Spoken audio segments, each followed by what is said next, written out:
Грипот ги полни амбулантите во Струмичко-Валандовскиот регион.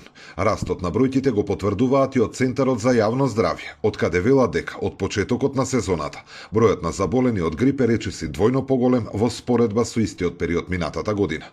Во однос на возраст, опфатени се речиси сите возрастни групи на граѓани, но најзастапено е работоспособното население од 15 до 64 години. Во однос на претходната година, кога направивме компарација на периодот од првата до третата недела, имаме речиси двојно зголемување на бројот на пријави на заболени лица од грип, како и заболување кои што се слични од грип.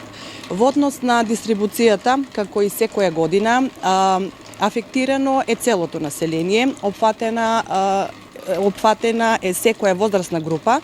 Меѓутоа, со најголем акцент спрема бројот на пријавени станува збор за популација која што реално е во најработоспособното население.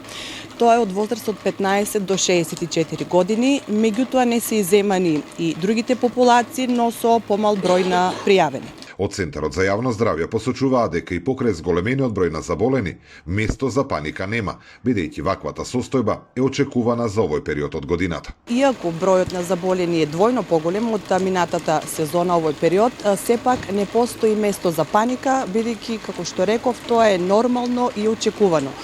Меѓутоа, доколку луѓето осетат едни од симптомите пред се покачување на телесна температура, кашлање или кивање, всушност каде што и овие симптоми се едни од најбитните во периодот на инфектирање на други лица, пожелно е да бидат изолирани во домашни услови и да избегнуваат контакт со лица за се со цел да не се зголеми бројот на инфицирани лица. Сезонскиот грип е една од главните причини за намалениот број на деца во градинките во Струмица.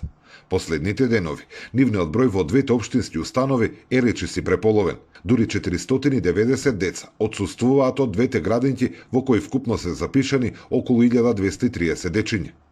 За избегнување на сезонскиот грип остануваат и препораките да нема групирања, конзумирање на повеќе течности и здрава храна, чести проветрувања, физичка активност и редовна лична хигиена. Зоран Ѓорѓиев за Сител телевизија.